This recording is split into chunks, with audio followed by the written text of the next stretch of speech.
Assalamualaikum warahmatullahi wabarakatuh.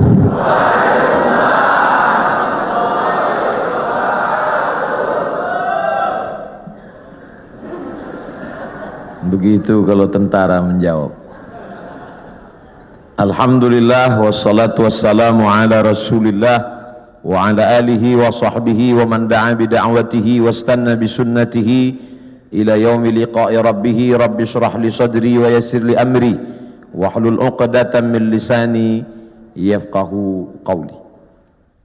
Saya berceramah di tengah TNI, tentara ini rasanya sudah sering, perasaannya ngeri-ngeri sedap. Dulu diundang oleh Komandan Korem Wirabima Riau, Pekanbaru, dan biasanya mudah diingat karena mereka buat sesuatu yang khas. Itu teringat terus karena saya disuruh ceramah di atas mobil. Ini seumur-umur. Jadi ada sesuatu yang membuat kita teringat. Berganti waktu itu Pak Nurendi, berganti komandan yang baru, itu teringat juga karena unik juga yang dia buat. Tiba-tiba datang ke rumah saya seorang tentara, Pak Dewa namanya. Pulang saya diberitahu tadi ada tentara datang. Saya tanya ngapain? Ngambil baju. Kenapa baju saya diambil? Ini ada apa-apanya ini? Rupanya beberapa hari setelah itu dia kirim 5 baju supaya Ustadz Somad ceramah bajunya ganti-ganti gitu. Masya Allah, teringat saya. Kemudian pula di beberapa tempat ceramah hampir dibatalkan, tidak boleh, tapi akhirnya jadi. Setelah saya telusuri, kenapa jadi? Karena Bapak Dandim berani bertanggung jawab kalau ada hal-hal nanti yang bisa membuat Ustadz ceramahnya tidak jadi. Oh, jadi saya di kesempatan ini tak dapat disebut namanya satu persatu, ingin mengucapkan banyak terima kasih kepada TNI yang sudah memberikan kontribusi dalam bidang dakwah. Mereka tidak berceramah tapi memberikan jalan. Kata Nabi, man jahaza ghazian, siapa yang memberikan jalan untuk dakwah maka dia sama seperti orang yang berdakwah. Dan siapa yang paling mulia nanti di hadapan Allah belum tentu yang ceramah, boleh jadi kameramen, karena mereka yang menshoot kemudian mengupload dan ditonton orang banyak. Oleh sebab itu siapa yang paling besar pahala jasanya di hadapan Allah, mudah-mudahan kita semua nanti melihat amal kita di hadapan Allah, dan kita bersama di masjid ini, bersama di majelis duha ini, bersama di masjid maulid Nabi Muhammad SAW, bersama pula kita nanti di surga Jannatul Firdaus insyaallah. Kalau nanti Bapak Ibu mencari-cari kenapa Ustaz Abdul Somad tidak ketemu, tidak nampak di surga, cari di ruang VVIP-nya.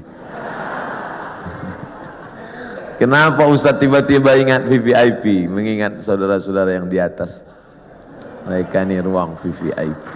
Masya Allah, tabarakallah. Mengapa saya diundang dalam acara peresmian masjid? Memang itu doa saya selalu. Dan saya sampaikan di beberapa ceramah, tolong jangan undang saya peletakan batu pertama masjid, tapi undanglah saya pada acara peresmian peletakan keramik terakhir. Alhamdulillah doa itu dikabulkan Allah Subhanahu wa taala, dan yang mengundang saya Direktur Keuangan. Bangga kita. Tidak mungkin acara apapun terjadi kalau tidak ada izin dari keuangan. Semuanya bicara uang, materi, duit. Oleh sebab itu kebanggaan luar biasa. Dan ternyata Bapak Direktur Keuangan TNI, Bapak Brigjen TNI Temas, ujungnya titel saya lupa.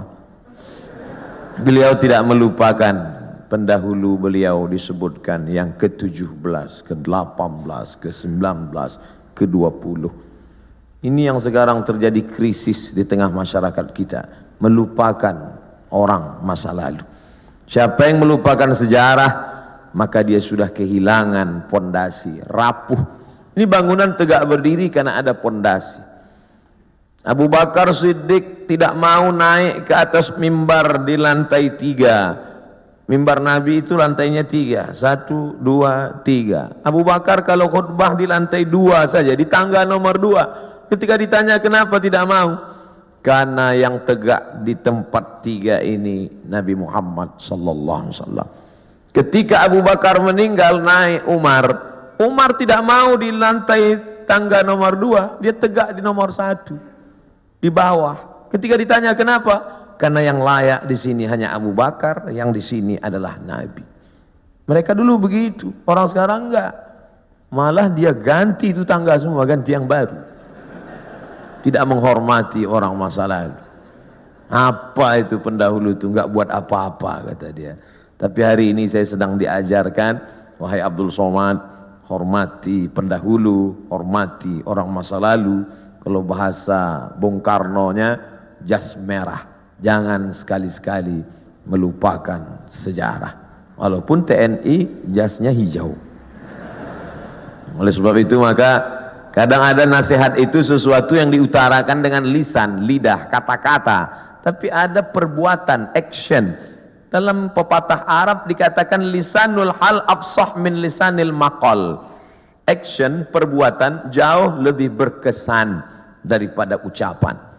Mari bangun masjid, mari kita bangun masjid. Man bana masjidan, siapa yang bangun masjid, banallah mithlahu baitan fil jannah, Allah bangunkan untuknya satu tempat dalam surga. Bolak-balik saya ceramah, tapi andai ada yang bertanya, Ustaz udah bangun masjid? Belum. Tapi ada orang yang tidak pernah ngajak orang lain, tidak pernah ceramah, tapi real, nyata hari ini. Yang bisa bangun dengan uangnya, bangun dengan uang. Tidak bisa bangun dengan uangnya, bangun dengan uang orang lain. Tapi dengan kekuasaan yang ada di tangan kita. Mumpung tanda tangan masih berlaku, mumpung ada segenggam kekuasaan di ujung jari titipan Allah, pakai menolong agama Allah subhanahu wa ta'ala. Itu selalu ceramah saya ulang-ulang. Dan hari ini saya melihatnya real, nyata. Mudah-mudahan ini menjadi inspirasi bagi seluruh orang-orang yang diberikan Allah amanah jabatan dan kekuasaan. Selama saya memimpin harus ada satu masjid yang baru, harus ada satu masjid renovasi.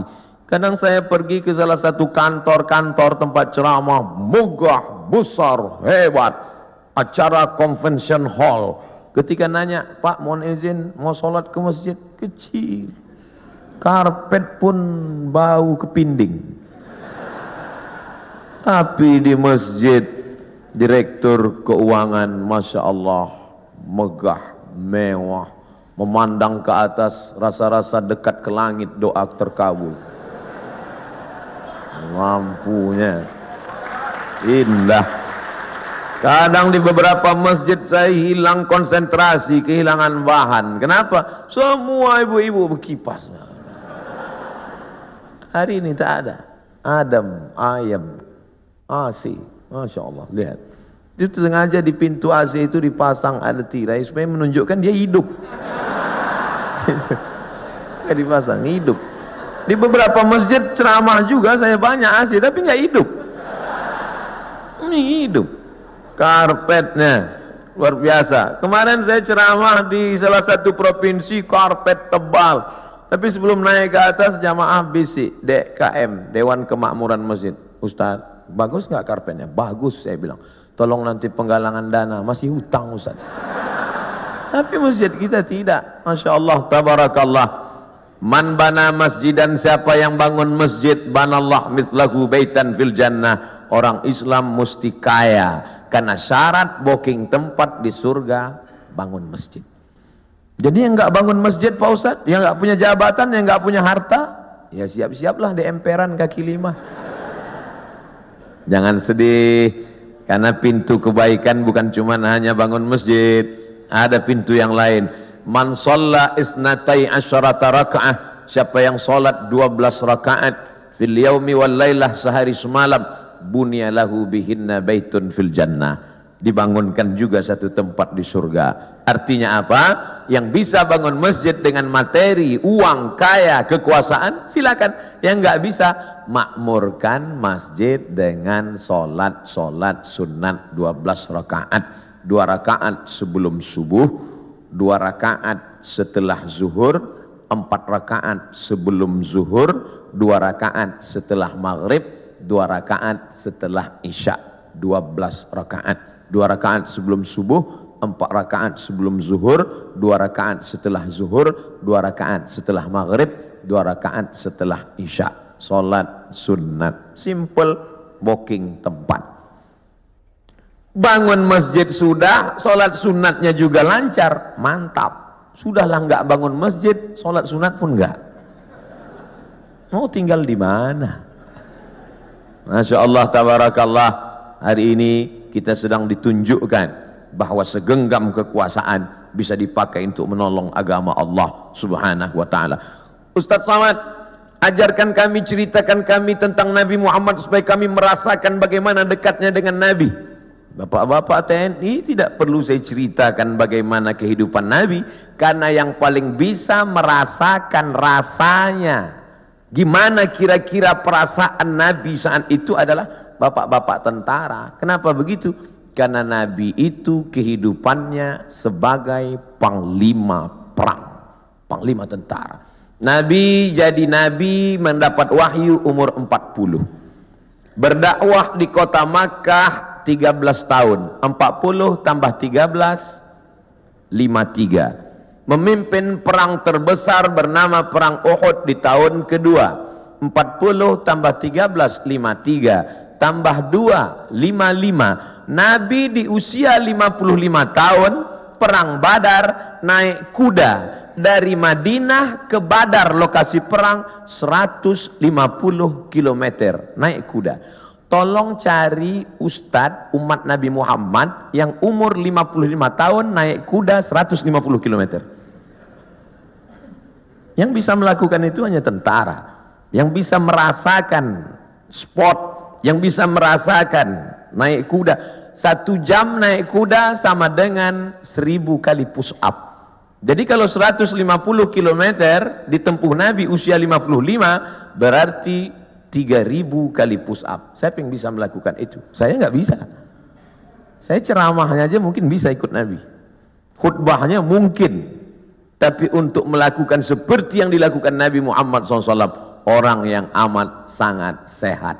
Nabi umur 55 tahun memimpin perang 150 km, naik kuda 3000 kali push up menurut ilmu kesehatan. Hari ini apa yang dilakukan umat Muhammad umur 55 tahun? Membawa map ngurus pensiun. Jadi yang paling bisa merasakan itu adalah rasa sehatnya, rasa fit fisiknya, rasa kekuatannya. Iyalah, dia kan Nabi, kami kan manusia biasa. Ayatnya sudah dibacakan tadi. Wa ma Muhammadun illa rasul. Muhammad bukan Tuhan, Muhammad bukan malaikat, dia hanya seorang rasul. Qad khalat min qablihir rusul, rasul-rasul sebelum dia meninggal. Adam, Idris, Nuh, Hud, Saleh, Ilyasa, Zakaria, Musa, Ibrahim meninggal dunia. Satu diangkat, Isa alaihissalam akan diturunkan di akhir zaman untuk menegakkan agama Allah subhanahu wa ta'ala. Tapi yang jelas bahwa sebagian Nabi itu meninggal, mati, dicabut Allah nyawanya. Dia manusia biasa. Allah tidak kirim malaikat. Seandainya Allah kirim malaikat ke atas dunia ini, orang akan berkata, yalah dia bisa buat gitu, dia kan malaikat. Tapi kita semua bisa berkata, dia manusia, saya manusia. Dia sehat, saya sehat. Mohon maaf Ustaz Somad, tadi saya terlambat menyambut selamat datang karena olahraga dulu. Begitu kata Bapak Direktur tadi. Dan di sini ada olahraga memanah, ada pula olahraga berkuda. Memanah, berkuda. Persis seperti yang dipesankan. Alimu auladakum, ajarkan anak-anak kamu as-sibahah, berenang, ar-rimayah, memanah, warukubal khail, berkuda. Cuman yang saya heran, kenapa yang disebutkan cuman memanah dan berkuda? Berenangnya mana? Ternyata tentara tidak perlu disebut berenang, karena kalau tidak lulus berenang tak mungkin lulus jadi tentara. Memanah tepat sasaran. Untuk apa lagi memanah? Kan sekarang sudah ada senjata. Bagaimana nanti seandainya ada suatu zaman lalu lewat meteor besar di atas muka bumi, lalu semua besi-besi tertarik, habis dia sedot seperti besi berani yang lewat di atas bumi, maka semua besi tertarik. Apalagi yang bisa kita pakai kecuali memanah? Sehebat-hebatnya penembak sniper, tak ada lagi peluru, tidak ada lagi senjata, yang ada hanya panah. Maka memanah hari ini adalah senjata masa depan. Rukubul khail, berenang, menunggang kuda. Ustaz Somad cuma ceramah aja. Emang Ustaz pernah naik kuda? Itu yang video dan gambarnya viral, saya naik kuda. Tapi yang megang 4 orang. Ustaz naik ke atas, naik, foto, turun lagi. Memanah juga. Hebat juga Ustaz Somad, kemarin kami lihat video Ustaz memanah, tepat sasaran. Berapa anak panah tepat terus. Yang diupload yang tepat. Yang melesat enggak diupload. Membangkitkan motivasi anak-anak muda kita, pemuda-pemuda kita yang masa darah bergejolak, hawa nafsu luar biasa. Kemana disalurkan ini? Kepada 3, berenang, memanah. Ustaz, kalau kami banyak berenang ini, apakah hawa nafsu kami ini akan turun? Saya bilang, kalau kamu berenang sampai ke tengah sungai, ke tengah laut, bukan cuma nafsunya hilang, kamu hilang sekalian. Artinya apa? Islam tidak membunuh hawa nafsu, tapi hawa nafsu disalurkan dalam bentuk olahraga. Jadi jangan bayangkan Nabi Muhammad itu hanya duduk berzikir, baca Quran, lalu ketika datang orang cerita mati. Bukan begitu Nabi itu. Nabi itu panglima perang, strateginya luar biasa. Saat perang Badar, Nabi pagi-pagi sudah datang ke lokasi perang. Akhirnya lokasi perang dikuasai Nabi dan musuh ketinggalan. Kenapa Nabi awal? Nabi awal datang menyusun pasukannya di tempat matahari terbit. Karena Nabi pasti duluan, karena sebelum azan subuh dia sudah tahajud. Badannya sehat, habis tahajud witir, habis itu salat subuh, langsung dia susun barisan. Datang pasukan musuh, sudah kehabisan tempat, sudah di booking duluan. Nabi susun barisan di matahari terbit. 1-0 sudah kena. Kenapa? Karena kalau disusun pasukan di matahari terbit, maka mata musuh silau. Mata yang silau tidak nampak di mana anak panah, di mana tombak, di mana pedang. 1 sudah kalah. Lalu kemudian dari mana Nabi tahu jumlah pasukan? Tempat mereka berkemah, datang seorang sahabat. Ya Rasulullah, ya, apakah ada wahyu turun di mana kita berkemah malam ini? Tidak ada wahyu. Datang sahabat kasih pendapat. Saya ada pendapat ya Rasulullah. Apa pendapatmu? Kita akan berkemah di lokasi ini, tempat oase, tempat air di gurun. Karena dengan menguasai oase, musuh akan kehabisan air minum, karena mereka datang 500 km dari kota Makkah, Madinah, dan sampai di Badar. 2-0 musuh kalah sebelum perang. Apakah Nabi ketika itu datang anak buah sahabat, ya Rasulullah, ini saya ada ide kamu jangan pakai, saya cukup dari Jibril aja. Nabi sebagai pimpinan mendengar saran dari bawahan, padahal dia menerima wahyu dari Allah Subhanahu wa taala. Poin yang ketiga, Nabi SAW tahu berapa jumlah musuh. Hebatnya strategi intelijen Nabi. Bagaimana caranya? Ketika Nabi melihat ada seorang pasukan dari kafir Quraisy mengendap-endap, kata Nabi, tangkap dia. Tapi ditangkap bukan untuk disiksa. Kebetulan yang mereka tangkap ini adalah tukang masak yang mengambil air. Ditangkap, ditanya oleh Nabi, berapa jumlah pasukan kalian? Kata tukang masak, mana saya tahu? Saya kan cuma masak. Masa pasukan itu kan yang tahu pimpinan. Nabi tanya, kamu kalau masak pagi, siang berapa ekor kambing? Berapa ekor onta? Dia sebutkan, makannya sekian seekor onta, masaknya hari ini sekian kambing. Dari jumlah makanan Nabi bisa tahu kalau begini makanannya berarti pasukan kalian sekitar sekian dan kita akan susun. Nabi perang penuh dengan strategi. Jadi jangan bayangkan Nabi dengan sahabat itu perang bismillahirrahmanirrahim, la haula wala quwata illa billah. Al-haqqu bila nizam yaghlibuhul batil bin nizam. Kebenaran yang tidak dimanage dengan manajerial yang baik akan dikalahkan oleh kebatilan, tapi diatur dengan manajerial yang baik. Nabi strategi cari tempat, dia menang. Strategi awal susunan barisan, dia menang. Strategi berapa jumlah pasukan musuh, dia menang. Setelah siap strateginya, baru dia berdoa di tengah malam. Saat dia berdoa itu dari Isya sampai subuh, datang Abu Bakar tengah malam mendekati Nabi. Hasbuka ya Rasulullah, wahai Nabi Muhammad, cukuplah berdoa itu, berhenti, doamu pasti dikabulkan Allah. Tetap dia berdoa sampai subuh. Lengkap persiapan mental, spiritual, kecerdasan intelijensia otak dengan kelembutan hati berdoa. Hari ini orang hanya berdoa tanpa berusaha, berusaha tanpa berdoa sombong, berdoa saja tanpa usaha pesong. Pesong bahasa Melayu gila.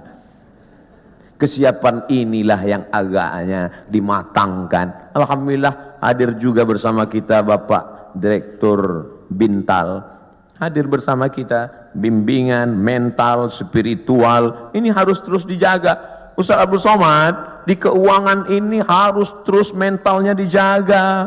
Kenapa begitu Pak? Tantangannya luar biasa. Tantangan apa? Duit. Kalau diawasi kamera CCTV, ada masanya kabelnya dimakan tikus. Kalau diawasi CCTV, ada kalanya pemadaman bergilir. Kalau diawasi atasan, atasan akan keluar kota. Maka ditanamkan mental dia. Siapa yang mengawasi dia? La ta'khudhuhu sinatun wala naum. Dia yang tidak mengantuk, dia yang tidak tidur. Itu yang mengawasinya. Kemarin saya ceramah di Medan, pagi-pagi selesai ceramah di masjid, makan. Ustaz Somad, kenalkan, saya Fulan dari Kodam 1 Bukit Barisan. Masya Allah. Ya Pak, makan. Allahumma barik lana fima razaqtana wa qina azabannar. Bapak enggak makan? Bapak enggak makan? Kenapa enggak makan? Puasa sunat Pak Ustaz. Astagfirullah. Yang ngajak puasa saya. Yang enggak puasa saya. Untungnya saya ada alasan. Ustaz enggak puasa? Musafir. Dari Riau ke Medan 600 km. Musafir. Sholat ada di jamaah qashar. Untung ada musafir. Marilah puasa, marilah puasa. Jadi kalau ada di antara bapak-bapak puasa sunat, itu bukan untuk ngecilin perut. Kalaupun perutnya kecil karena puasa sunat, bonus. Tapi yang utama dari puasa itu adalah merasakan pengawasan Allah Subhanahu wa ta'ala. Mungkin di direktorat yang lain puasanya dikit, tapi untuk di keuangan ini mesti banyak puasanya. Kenapa? Karena pengawasan Allah harus ditanamkan. Masuk ke dalam WC, toilet, kamar mandi, kunci pintu kanan kiri atas bawah, nggak ada yang melihat. Andai diambil air seteguk diminum, nggak akan ada yang tahu. Jangankan seteguk, kepala kita masukkan ke dalam. Sebelum keluar dari kamar mandi, keringkan bibir, miringkan kepala. Buat agak-agak lemas. Siapa yang tahu? Panas hari ini ya? Iya panas. Tapi Allah kalau mau buka kan, tahu, kenyang. Yauma tublas sarair, sampai masanya dibukakan Allah segala rahasia. Apa pelajaran di balik puasa sunat itu? Kalau bukan menanamkan kehadiran Allah, keberadaan Allah, pengawasan malaikat. Untuk apa pengajian-pengajian itu? Kalau dengan pengajian datang rasa takut pada Allah, kalau dengan pengajian makin ngeri menghadapi mati, kalau dengan pengajian takut makan haram, lanjutkan pengajian. Tapi kalau dengan ngaji cuman hafal dalil, mendebat orang, nyalahkan orang, ganti pengajian yang baru, ganti dengan pengajian yang membangkitkan semangat rasa takut kepada Allah. Angkat takbiratul ihram, pandang hanya tempat sujud saja. Allahu Akbar. Namanya takbiratul ihram. Ihram diambil dari kata haram, yang sebelumnya halal menjadi haram. Kepala-kepala kita, yang gatal kepala kita, yang menggaruknya kita, tapi ketika kita garuk lebih dari 3 kali, haram, batal. Pada saat itu orang hanya melihat tempat sujud. Siapapun dia, di saat itu salat kita sedang disadarkan bahwa kita sedang berada di depan Dia pencipta langit dan bumi. Kita serahkan semuanya kepada Dia. Inna salati wa nusuki wa mahyaya wa mamati lillah. Salat bukan gerakan, salat bukan hanya ritual, salat bukan bim salabim abrakadabra bacaan yang dihafal sampai kita pun tak ingat tahap yang kita baca. Satu hembusan napas tuntas, iftitah, Fatihah, ayat. Bahkan sekarang kalau ada orang sholatnya lama malah diajak, itu si anu kok lama ya? Maklum, mu'alaf baru masuk Islam. Ente kok cepat? Udah lama, udah hafal Pak Ustaz. Padahal sholat adalah perenungan. Selain dari Allah kecil, Allahu Akbar. Jabatan ini kecil, tak ada apa-apanya. Kekuasaan ini kecil, tak ada apa-apanya. Yang besar hanya Engkau ya Allah. Kalau sudah mampu mengecilkan yang lain, membesarkan yang Allah, maka kalau dia hilang tidak akan terasa, karena semuanya kecil. Banyak ibu-ibu yang sudah mampu membesarkan Allah sampai yang lain itu terasa kecil. Meninggal suaminya, slow aja deh. Ibu enggak nangis, kecil Pak Ustaz. Semuanya kecil. Ini hanya amanah Pak Ustaz, ini hanya titipan Pak Ustaz. Kebetulan tercetus keluar dari mulut, amanah. Masjid ini bernama Masjid Amanah. Lawan dari amanah, khianah. Amanah, khianah. Orang yang memegang amanah, al-amin. Orang yang mengkhianati amanah, al-khain. Ini namanya luar biasa, berat ini. Keluar dari amanah, khianah. Tidak bisa dibagi dua. Saya Pak Ustadz, kaki kanan saya memang amanah, tapi khianah sekali-sekali. Oh nggak bisa. Sifat orang munafik 3. Idza haddatsa kadzaba, kalau bicara dusta. Wa idza wa'ada akhlafa, kalau berjanji ingkar. Wa idza tumina, kalau dikasih amanah, khana, berkhianat. Itu mengapa masjid ini diberi nama amanah. Maka sehari berapa kali masuk kemari? Subuh mungkin tidak. Subuh mungkin di Masjid Al-Ikhlas dekat rumah, mungkin di Masjid At-Taqwa dekat rumah, tapi zuhur, asar. Tapi jangan gara-gara saya ucapkan ini lalu nanti takut sholat di sini. Kamu sholat di mana tadi? Masjid di luar aja lah. Kenapa enggak di amanah? Ngeri di situ. Kata Ustaz Somad. Masya Allah, hati terus dikonekkan, jiwa terus didekatkan. Kalau sampai jauh dia akan kering. Bahwa kita semuanya lahir membawa iman ya. Iman ini sudah kita bawa sebelum masuk ke rahim ibu kita. Inna ahadakum yujma'u khalquhu fi batni ummihi arba'ina yawman nutfah. Kamu diciptakan dalam perut ibumu 40 hari dalam bentuk sperma. Summa yakunu 'alaqatan, berubah 40 hari dalam bentuk darah. Summa yakunu mudghatan, berubah 40 hari dalam bentuk daging. 40 hari air, 40 hari darah, 40 hari daging, 120 hari datang malaikat membawa roh yang sudah ready. Belum ada kulit, belum ada kuku, belum ada bulu, belum ada darah, belum ada daging, belum dibawa malaikat. Kita sudah bersama berkumpul di alam roh, dan Allah bertanya ketika itu, alastu bi rabbikum, bukankah aku Tuhan kamu? Kita semua menjawab, bala syahidna, engkau Tuhan kami. Cuman ketika sampai ke dunia dia lupa. Karena lupa itulah maka dia disebut manusia. Karena manusia diambil dari kata nasya, lupa. Apa yang disampaikan Ustaz Somad tadi? Aku lupa. Kenapa kau lupa? Karena manusia. Kalau ingat terus namanya bukan manusia. Apa namanya? Panasonic. Ini yang merekam ini nggak akan lupa, ingat terus. Jangankan bapak ibu yang dengar ceramah, saya yang ceramah aja lupa apa yang saya sampaikan. Tapi saya diingatkan. Yang mengingatkan saya siapa? Jamaah. Ustaz kan ngomong gini dulu. Masa iya saya ngomong gitu? Ini MP3-nya, ini MP4-nya. Kamu dapat dari mana? Saya download Pak Ustaz. Di mana kamu download? Itu channel Ustadz Abdul Somad Official, subscribe, like, and share. Jadi Masya Allah, internet ini luar biasa. Tadi bicara dengan Bapak Direktur Bintal, luar biasa merusak kepala anak-anak kita. Hancur kepala ini. Ustaz Abdul Somad, perhatikan ini gambar otak yang habis ditabrak truk, pecah, berderai. Yang ngundang saya ini psikolog, ibu-ibu. Ustaz, sebelum Ustaz ceramah coba lihat gambar ini, hancur berderai kepalanya. Yang ini Pak Ustaz, kepalanya utuh, sehat, tapi isinya hancur, sama seperti ini. Kok bisa begitu? Karena website, karena internet. Tapi saya tidak bisa salahkan juga semua internet, karena orang kenal saya dari internet. Mencaci maki saya juga di internet.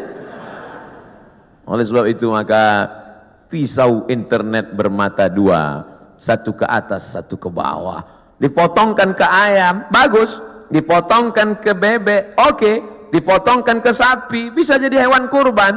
Tapi kalau ke atas memotong leher dan urat nadi, dia bisa mati. Siapa yang bisa mengontrol sekarang? Kalau bukan iman dan takwa kepada Allah Subhanahu wa ta'ala. Maka saya bangga, Ustaz Abdul Somad, ini imam kita, ini khotib kita, pakai baju tentara. Kami yang sipil yang tidak punya seragam ini terus terang amat sangat bangga melihat Bapak Ibu menjadi khotib, melihat Bapak Ibu jadi imam, melihat Bapak Ibu menjadi orang yang sholat berjamaah. Dulu susah kalau mau menasihati orang, mari sholat, mari puasa, mari berjamaah. Sekarang saya tinggal simpel aja ngasih tahu, anak-anak SMA, anak-anak pesantren, lihat itu, bapak tentara sholat di masjid, bapak polisi pengajian. Ibu-ibu pun mudah sekarang nasihati anak-anaknya. Lihat tuh, pak polisi sholat di masjid, pak tentara sholat di masjid, angkatan udara sholat di masjid. Pistol mereka besi, bapakmu nggak punya pistol, nggak sholat. Mudah memberikan motivasi, mudah memberikan semangat. Oleh sebab itu kebersamaan kita ini, apapun seragam yang kita pakai, itu hanyalah casing saja. Apapun jabatan kita, itu hanyalah jalan saja. Yang kita cari adalah keridhaan Allah Subhanahu wa ta'ala. Kalau berhasil kita melewati ujian-ujian seragam, ujian kekuasaan, ujian jabatan, ujian dunia, ujian popularitas ini sampai kepada puncaknya, maka insya Allah mati kita husnul khatimah. Tapi kalau gagal kita dengan ujian ini, Bapak ujiannya beda, saya ujiannya beda. Ujian Ustaz Somad sekarang popularitas, kemana-mana mesti pakai masker, kalau enggak semua minta foto. Saya kalau naik pesawat pilotnya minta foto, saya nggak terlalu risau. Pramugarinya minta foto juga. Ini yang saya payah, agak susah sedikit. Pede sekali dia ngomong begitu. Bapak Ibu yang dimuliakan Allah Subhanahu wa ta'ala, tapi saya yakin dan percaya dengan istiqomah melaksanakan ibadah ini, dengan senantiasa menempelkan kening ini ke lantai, kita sadar bahwa kita dari tanah dan akan kembali kepada tanah. Yang di badan ini pun dari tanah, dilihat warnanya warna tanah, dan akan mati dimakan cacing tanah. Saat diangkat tangan sadar tanah, diusapkan ke wajah bau tanah, dan kau akan mati dimakan cacing tanah. Abdul Somad yang diciptakan dari api, tolong angkat tangan. Berarti setan. Dia sendiri ngaku, khalaqtani min nar, aku dari api, wa khalaqtahu min tin, dia dari tanah. Ana khairum minhu, I am better than him. Saya lebih mulia dari dia, saya lebih tinggi, saya lebih hebat, saya lebih agung. Kalau ada nanti orang berkata begitu, bisikkan saja, kau saudara setan. Oh, jangan ngomong gitu Pak Ustaz, terlalu kasar. Lembutkan sedikit, saudara setan. Dengan sholat kita sedang disadarkan siapapun kita tempelkan 7 anggota badan kita ke lantai, dari atas sampai ke bawah. Ujung kaki 2, ujung tangan 2, ujung lutut 2, satu kening menempel ke lantai. Mentang-mentang orang hebat, kekuasaan tinggi, tak mau menempelkan ke lantai. Allahu Akbar, tempel ke tiang. nggak sah sholat kecuali sakit, duduk di kursi. Kalau makhluk di bumi tidak lagi mau mendengar kata-katamu, siapapun tak lagi memperdulikanmu, berbisiklah ke tanah, makhluk-makhluk langit akan mengaminkan doa-doa. Bangun di tengah malam, mengadu kepada Allah. Ngadunya pada Allah. Sekarang banyak orang ngadu ke Facebook. Semua diadukan di wall Facebook, Twitter. Makin dibaca komennya makin stres, depresi, bersunyi-sunyi di tengah malam. Kalau sudah Allah berikan pertolongan, intan surullah, kalau kau tolong agama Allah, Allah yang akan menolong kamu. Lari ke atas bukit Safa tidak ada air, lari ke atas bukit Marwah tidak ada air. Di mana air itu datang? Air datang bukan dari tumit Hajar yang mencari air, tapi air dari tumit Ismail yang belum pandai berjalan. Hanya bergeser saja kakinya di atas pasir, memancar air Zamzami, air berkumpullah. Cerita ini 3000 tahun yang lalu. Karena Nabi Ibrahim pindah dari Babilonia ke Palestina 1800 sebelum Masehi. Sekarang sudah 2000, lebih 3000 tahun yang lalu. 1800 tambah 2000, 3819 tahun yang lalu. Cerita tentang air memancar. Saya kira ini hanya ada dalam buku-buku, dalam Al-Quran, dalam hadis Nabi, dalam sejarah. Ternyata hari ini tentang cerita air memancar saya dengar lagi pagi ini. Yang cerita siapa? Bapak Direktur Keuangan, Ustaz Somad. Saya gali tanah untuk ngambil jeruk, keluar air. Itulah air mineral yang saya minum pagi tadi. Kenapa Allah berikan air ini? Andai tadi mereknya tidak dirubah, saya tak bisa bedakan ini air dari mana. Sama seperti yang selama ini saya minum.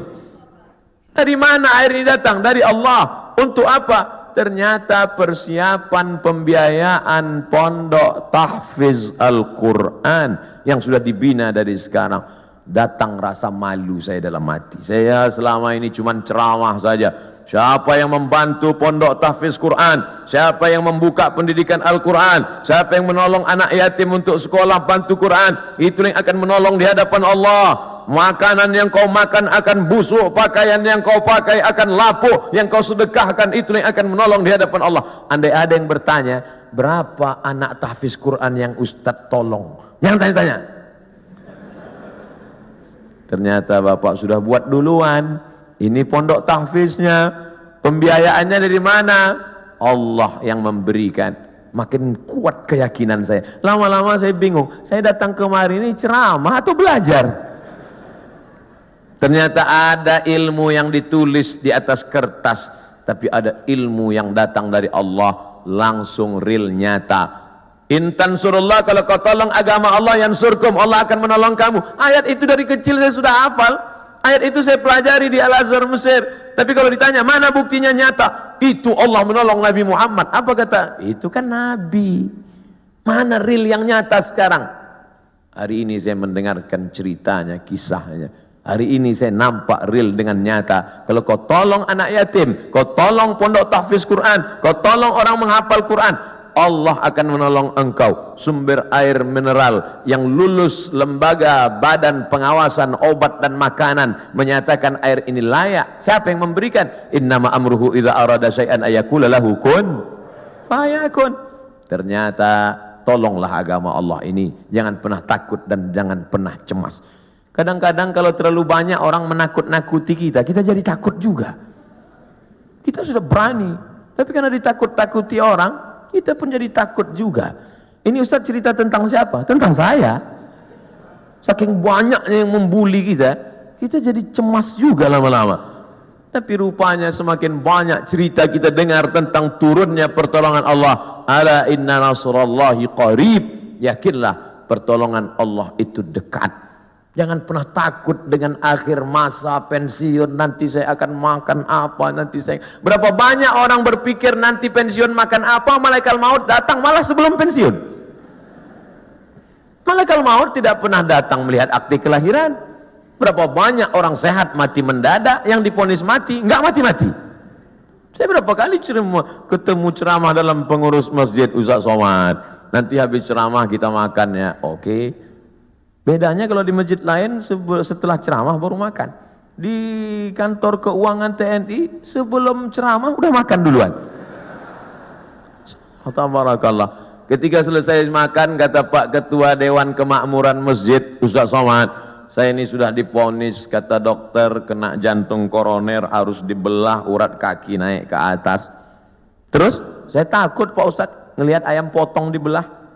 Jadi ya saya nggak dioperasi. Katanya berapa lagi umur Bapak? 2 bulan Pak Ustaz. Terus udah 2 tahun nggak mati-mati. Bukan saya ngatakan Bapak Ibu nggak usah cek. Saya tetap medical check up, tetap ke rumah sakit, tetap tanya dokter.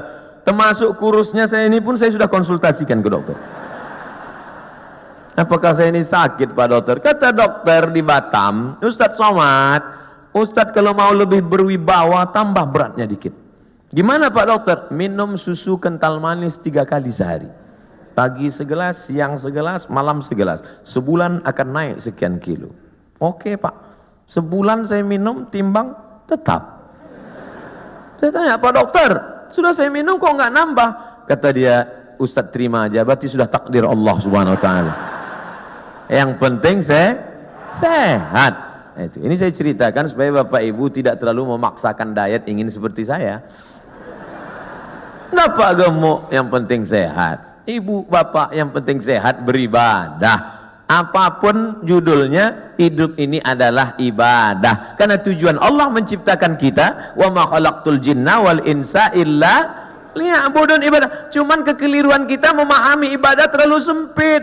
Salat, zakat, puasa, haji, baca Quran, cuman itu ibadah. Padahal di kantor dari jam 8 pagi sampai jam 4 sore adalah ibadah. Kalau dipahami ini ngurus keuangan negara, TNI ini adalah ibadah ringan, dan kita tidak akan mungkin curang.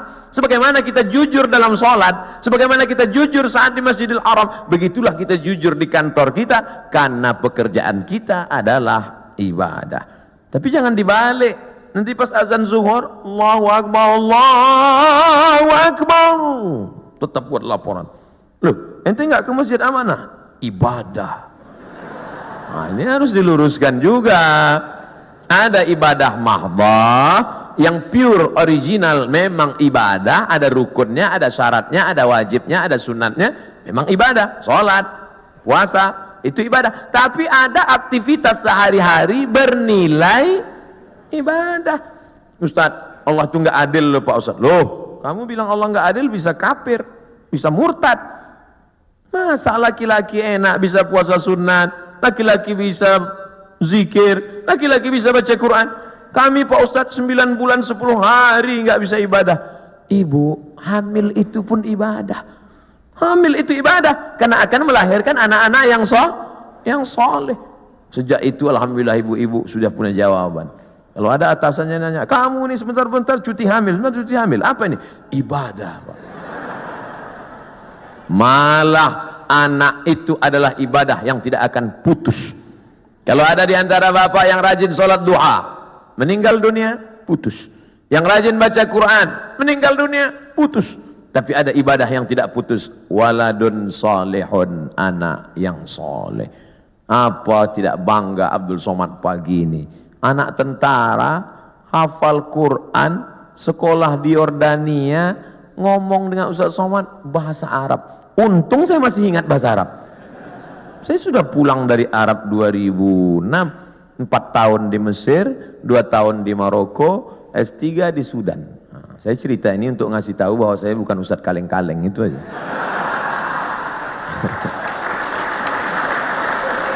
Kadang kalau ada orang cerita itu kita terlalu fokus pada kata-katanya. Sebetulnya di balik cerita itu yang penting, bukan kata-katanya itu. Perhatikan baik-baik. Saudara yang dimuliakan Allah SWT.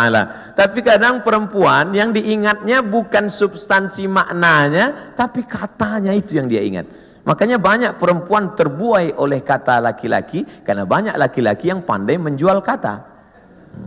Tapi kita harus pilih kata yang tepat, karena perempuan selalu mengingat kata yang tepat. Makanya Nabi tidak pernah panggil nama Aisyah. Nabi tak pernah panggil, hei Aisyah, enggak. Tapi dia gunakan kata yang lembut. Ya Humaira, wahai engkau yang kulitnya putih kemerahan.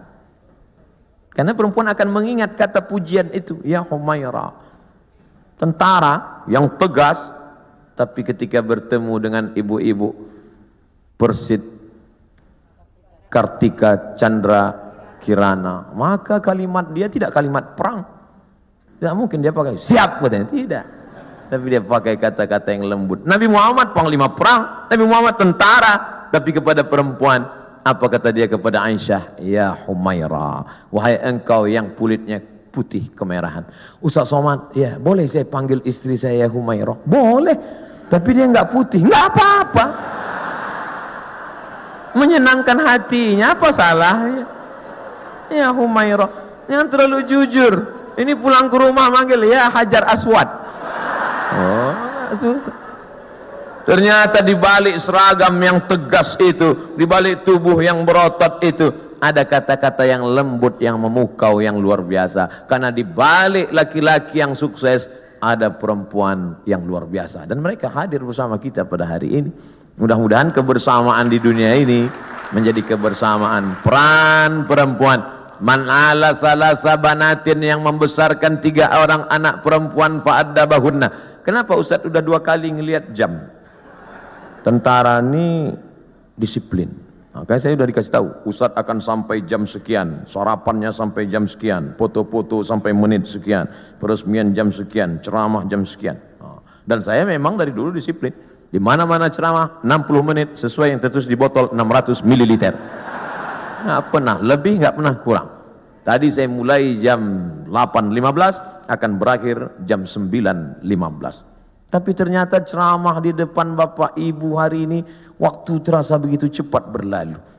Sudah jam 9:05, 10 menit lagi berakhir. Padahal rasanya saya baru 5 menit aja di atas ini.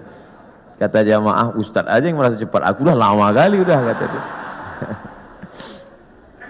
Bapak-bapak yang bagian ceramah, yang bagian kultum, yang bagian kata sambutan, itu pasti punya selalu ada rasa di hatinya. Kadang ada tempat itu kita ceramah terasa lama sekali. Kadang-kadang dilihat jam itu seperti tak bergerak. Tapi ada pula saatnya kita ngomong lancar, cair. Itu saya pribadi, itu tergantung jamaah yang mendengar. Kalau hati dia terbuka, itu kita lancar. Tapi kalau hati dia tertutup, apalagi mata dia tertutup, itu susah kita. Terpaksa. Saya terus terang Bapak Ibu, ceramah ini dari pulang Maroko 2008, sekarang 2019, 11 tahun sudah. Masuk kantor, keluar kantor, kantor dinas, kantor badan, kantor polisi, kantor tentara, dari mulai Polres, Polsek, Polda, jumpa Pak Kapolri, jumpa dari mulai Dandim, Danrem, sampai jumpa semua. Macam-macam udah saya rasakan. Ada kadang atasan itu duduk saya, dinaikkannya kakinya pas ke wajah saya.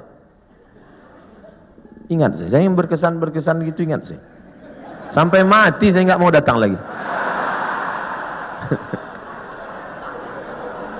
Ustadz dendam nggak? Ingat aja. Nah, sepele. Pernah juga saya pas ceramah, saya sedang ceramah, mereka cekikikan di belakang, kiki. Lalu saya tutup aja, demikianlah tahu saya ini, saya pun pulang. Mereka nanya sampai ke parkir, kenapa Ustaz, ada apa? Saya bilang, la tu'alliqil jawahir fi a'naqil khanazir. Jangan gantungkan permata di leher babi. Karena babi tidak bisa membedakan mana pasir, mana permata, mana rambut, mana ijuk, mana rumput, mana ilalang, mana padi. Dia tak bisa bedakan. Tapi hari ini di depan bapak-bapak yang berseragam, jenderal-jenderal, bintang 1, luar biasa. Itu aja yang saya tahu bintang, yang lain saya tak. Saya merasa dihormati, dimuliakan, ceramah saya didengar. Pernah juga saya ceramah di salah satu kantor, penuh, ramai, hebat. Begitu selesai ceramah, semuanya merebut absen. Rupanya di absen atasan. Ketakutan. Tapi hari ini saya merasakan ada ketulusan. Mudah-mudahan amal kita ini karena Allah Subhanahu wa ta'ala. Dari bunyi aminnya bisa saya tangkap, memang betul karena Allah. Jadi bahwa masjid ini sudah diresmikan, sudah dibuka, sudah dilaksanakan sholat berjamaah, nikmat terbesar. Selesaikah? Belum. ada yang paling penting istiqomah. Tapi ketika saya ceramah tentang istiqomah, marilah kita istiqomah. Selesai ceramah datang panitia, Ustaz terlalu banyak nyebut istiqomah. Istiqomah sudah punya suami Pak Ustaz. Istiqomah yang kita maksudkan adalah angin datang, ombak memecah, angin puting beliung, tapi kita tetap melaksanakan sholat berjamaah. Karena ini yang bisa menolong kita. Yang lain tak bisa menolong saat malaikat maut mencabut nyawa. Yang bisa meringankan itu hanyalah la ilaha illallah Muhammadur Rasulullah. Yang belum membuat apa yang sudah dibuat, ini menjadi inspirasi. Mesti ada dalam hati berniat, kalau aku punya jabatan itu nanti, kalau aku punya harta itu nanti, kalau aku punya tanda tangan itu nanti, aku akan buat seperti ini. Jangan diucapkan, takut tergigit lidah, camkan dalam hati. Kalau nanti aku bisa begini, aku akan sekolahkan anak yatim. Aku terinspirasi dengan ceramah Ustaz tadi, ternyata Allah tolong rezeki berlimpah kalau sekolahkan anak yatim. Pulang dari sini jam 4, jam 5 nanti sore, mampir ke panti asuhan, tanya, saya belum bisa buat panti di rumah, tolong ke sini. Berapa anak yatim di sini Bapak panti, saya mau ngasih beras kemari. Untuk semuanya Pak? Enggak, 3 kilo aja, ada 3. Kebetulan kita baru mampunya segitu, jangan paksakan lebih dari kemampuan. La yukallifullahu nafsan illa wus'ah. Beramal ini kalau mau ditunggu nantilah sholat sunat, setelah ini agak ringan, tidak akan pernah. Bersedekah pun begitu. Saya nantilah sedekah Pak Ustadz setelah kepribadian saya mapan, punya rumah pribadi, mobil pribadi, kebun pribadi. Nantilah Pak Ustadz setelah anak kuliah, ternyata biaya kuliah makin tinggi. Nantilah setelah anak kerja, ternyata setelah kerja persiapan untuk nikah. Nantilah setelah anak punya anak, ternyata cucunya lebih banyak lagi biaya. Sampai mati kita tidak pernah beramal. Mumpung masih sehat, sempat-sempatkan. Mumpung masih ada, sempat-sempatkan. Mungkin yang kecil itulah nanti akan menolong kita di hadapan Allah Subhanahu wa ta'ala. Abdul Somad diminta bercerita tentang Nabi Muhammad dalam waktu 60 menit. 63 tahun mau diceritakan 60 menit. Bahasa Arabnya mustahil. Impossible, tidak mungkin itu. Oleh sebab itu kita gunakan telinga, datang pengajian, ceramah, tausiah, maulid. Wal basar, mata, baca buku. Saya anjurkan di bulan maulid ini beli buku sejarah Nabi, macam-macam. Saya pernah diberi oleh Bapak Dirintel, judulnya Intelijen Nabi. Bagus. Jadi yang dibaca itu khusus aspek intelijen Nabi. Saya pernah juga diberi buku, tapi untuk buku umum yang bahasanya simple, sederhana, judulnya Ar-Rahiq Al-Makhtum. Tidak diterjemahkan ke bahasa Indonesia judulnya. Memang itu judulnya, Ar-Rahiq Al-Makhtum, tapi isinya bahasa Indonesia. Ditulis oleh seorang pemenang Nobel Sejarah Islam Internasional dari India, namanya Syekh Safiur Rahman Al-Mubarak Furi. Dulu bukunya saya beli 44.000, soft copy, soft cover. Kalau harganya naik bukan tanggung jawab saya. Beli. Nanti kita mati, anak kita buka lemari, menangis dia melihat buku, ternyata papa meninggalkan buku tentang Nabi. Pertama dia nangis karena ada warisan tentang Nabi. Yang kedua dia nangis bukunya masih di sampul plastik. Tapi nggak apa-apa. Tanamkan cinta Nabi pada anak-anak kita, supaya sebesar apapun jasa kita, anak kita lebih hormat Nabi daripada kita. Kenalkan anak kita dengan Nabi. Tadi sebelum kemari saya ketemu dengan sahabat-sahabat dari artis. Kalian tidak bisa ceramah, buat film animasi, buat film cerita tentang Nabi. Nusa dan Rara, cerita tentang Nabi untuk anak-anak kita. Kan nggak mungkin anak-anak itu saya ceramah Nabi. Kumpulkan anak 5 tahun saya ceramah, Assalamualaikum Rasulullah. Nggak peduli mereka, sesuai dengan bahasa mereka masing-masing. Ibu-ibu dengan video pendek share di grup-grup WhatsApp, anak-anak dengan video-video animasinya, bapak-bapak dengan ceramah khutbah Jumatnya. Tapi yang paling penting adalah perbuatan kita, tindak tanduk kita mencerminkan Muhammad sallallahu alaihi wasallam. Biasanya Ustaz Somad kalau ceramah itu pakai poin 1, 2, 3. Di sini tidak, karena saya berhadapan dengan jamaah yang smart. Ustadznya Somad. Jamaah sudah bisa menyimpulkan sendiri. Apalah kesimpulan ceramah Ustaz Somad tadi?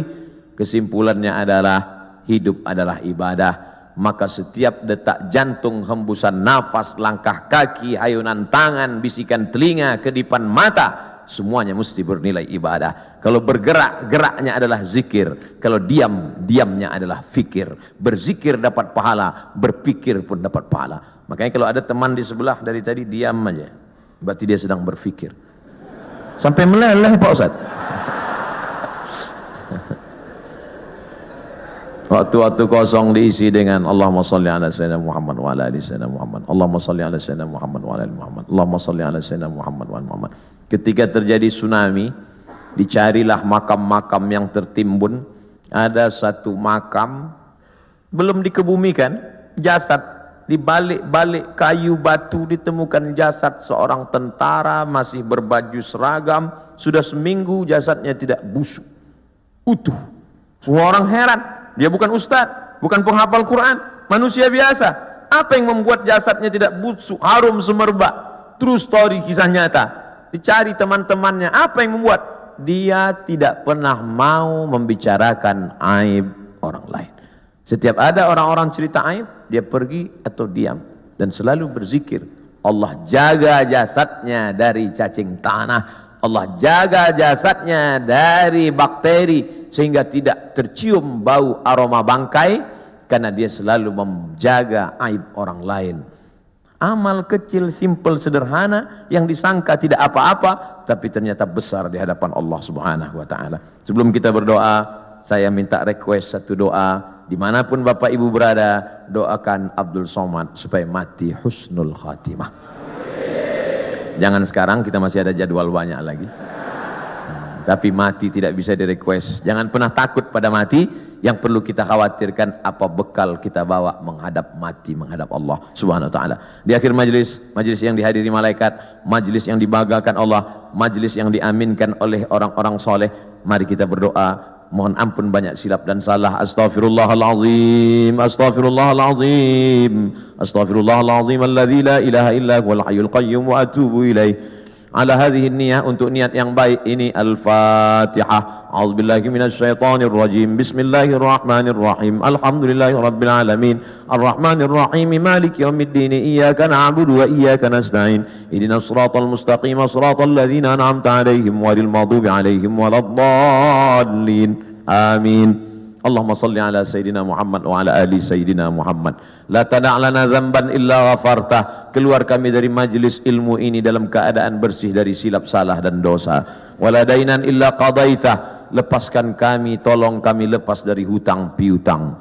Wala maridan illa syafaitah. Ada di antara kami yang sakit, angkat penyakitnya, sembuhkan untuk selamanya. Wala mayitan illa rahimtah. Saudara kami, keluarga kami, orang tua kami yang sudah mendahului kami, lapangkan kuburnya, murahkan rahmatmu kepadanya, dan jauhkan dia dari azabmu ya Allah. Allahumma ja'al kuburahum rawdatan min riyadil jinan. Jadikan kubur mereka salah satu dari taman-taman surgamu. La taj'al kuburahum hufratan min hufarin niran. Jauhkan mereka, jangan jadikan kubur mereka salah satu dari lubang nerakamu. Allahumma ja'al abna'ana wa banatina minas salihin was salihat. Jadikan anak-anak kami menjadi para penghafal Al-Quran. Minal mujahidina fi sabilik bi amwalihim wa anfusihim. Mereka akan berkuasa, mereka akan punya jabatan. Jadikan mereka menolong agamamu dengan harta dan jabatan mereka ya Allah. Allahumma dafa'ana al-ghala' wal waba' wal fahsya' wal riba wal zina wal munkar. Selamatkan negeri ini dari malapetaka, perpecahan, musibah, riba, zina, narkoba, perbuatan keji dan munkar. Allahumma ja'al hadzal balada baladan aminan mutma'innan ya'tihi rizquhu min kulli makan. Jadikan negara kesatuan Republik Indonesia negeri yang aman, damai, terbuka pintu rezeki dari segala penjuru ya Allah. Allahumma waffiq ulata umurina. Pemimpin-pemimpin kami, condongkan hati mereka untuk menolong agamamu dengan jabatan, kekuasaan dan nyawa mereka ya Allah. Allahumma waffiqna lima tuhibbuhu wa tardah. Tanamkan dalam hati kami taufik dan ridhamu agar kami dapat beramal dengan amal yang kau cintai dan kau ridhai ya Allah. Allahumma khtim lana bi husnil khatimah. Tutup usia kami dengan husnul khatimah. La takhtim alaina bi su'il khatimah. Jangan tutup usia kami dengan su'ul khatimah. Allahumma ja'al akhira kalamina inda intihai ajalina. Jadikan akhir kalam kami ketika ajal kami sampai, saat malaikat maut mencabut nyawa kami, yang terakhir keluar dari mulut kami, la ilaha illallah Muhammadur Rasulullah sallallahu alaihi wasallam. Kalimatu haqqin 'alaiha nahya, dengan itu kami hidup, wa 'alaiha namutu, dengan itu kami mati, wa biha nub'atsu, dengan itu kami nanti akan dibangkitkan di padang mahsyar. Allahumma ijma'na ma'al habibil mustafa fi jannatikal ula. Satukan kami bersama Nabi Muhammad dalam surga Jannatul Firdaus. Rabbana atina fid dunya hasanah wa fil akhirati hasanah wa qina adzabannar. Wa sallallahu ala sayyidina wa maulana Muhammad wa ala alihi wa sahbihi wasallam. Walhamdulillahi rabbil alamin. Taqabbalallahu minkum minna wa minkum taqabbal ya karim.